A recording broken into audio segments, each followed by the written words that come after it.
ٹھیک ہے، میں آپ کو یہ بھی بتانا چاہتا ہوں کہ جو یسوع ہے اگر آپ اس پر ایمان لاتے ہیں تو اس کی وہ باتیں ہمارے لیے قیمتی ہو جاتی ہے، چاہے وہ جتنی بھی اسٹریٹ فارورڈ کیوں نہ ہو۔ یسوع مسیح کبھی بھی ہم سے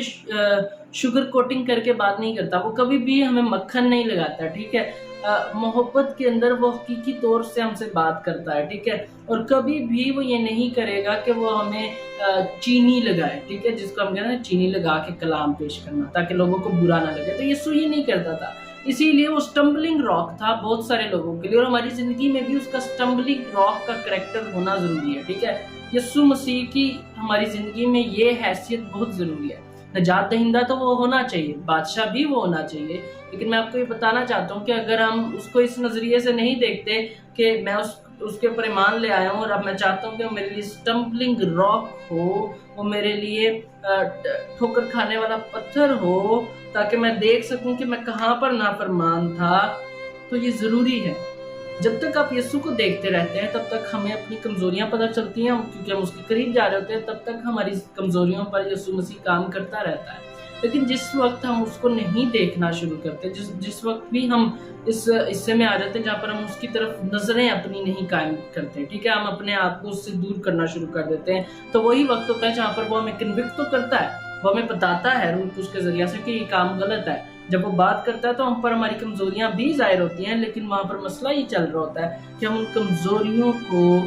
قبول نہیں کرتے، کیونکہ ہم سخت دل ہوتے ہیں، ہم ٹھوکر کھاتے ہیں،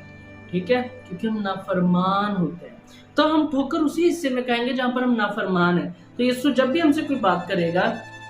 اور اگر ہم اس حصے کو قبول نہیں کر پا رہے، ہم ٹھوکر کھا رہے ہیں، تو اس کا مطلب یہ ہے کہ ہم وہاں پر نافرمان ہیں اور ہمیں وہاں پہ بدلنے کی ضرورت ہے، اور اسی کے لیے مقرر بھی ہوئے تھے، ٹھیک ہے۔ تو ہم قائم کیے گئے کہ ہم چلیں،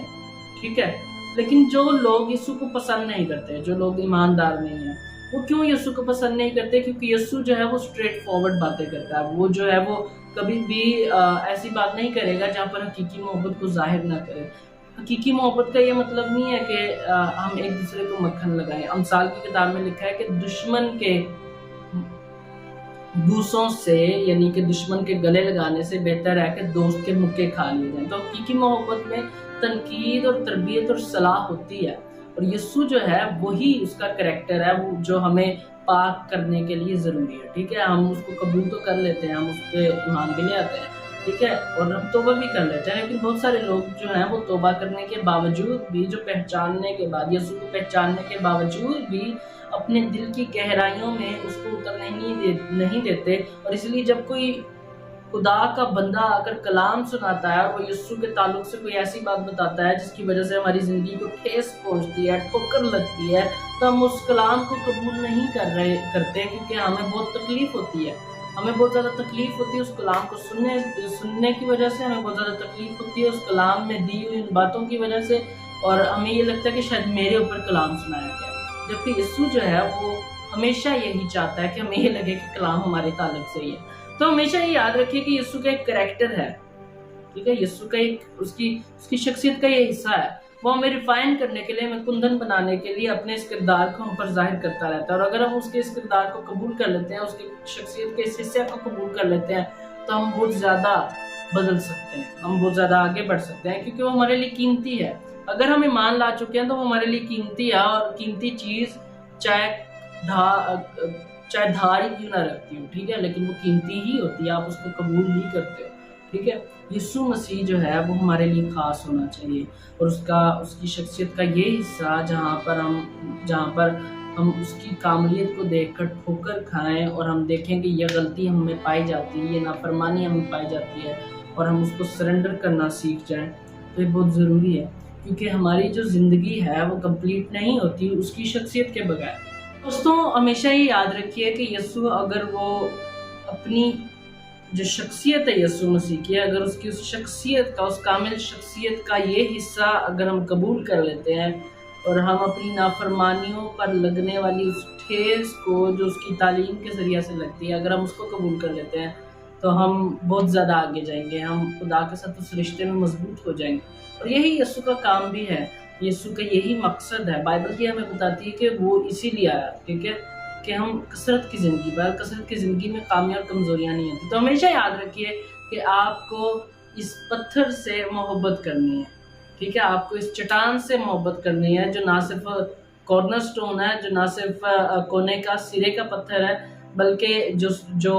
ٹھوکر کا باعث بھی ہے ان لوگوں کے لیے جو نافرمان ہے، ٹھیک ہے۔ اور کئی بار ہم اپنی زندگی کے کئی حصوں میں نافرمان ہوتے ہیں اور ہمیں وہاں پہ اس کی ضرورت رہتی ہے اور ہمیشہ رہتی ہے، کیونکہ ہم خطا کے پتلے ہوتے ہیں۔ تو دوستوں،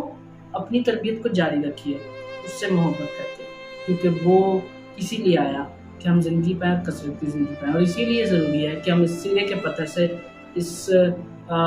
ایسے پتھر سے جو ہمیں ٹھوکر کھانے پر مجبور کرتا ہے یا جو ہمیں بتاتا ہے، ٹھیک ہے، میں اس طرح سے کہوں گا کہ جس کی وجہ سے ہم ٹھوکر کھاتے ہیں اپنی نافرمان حالتوں میں،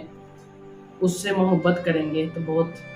بہتر ہوگا ہمارے لیے بھی اور ہمارے رشتے کے لیے بھی جو خدا کے ساتھ ہمارا ہے۔ چلیں دعا کرتے ہیں۔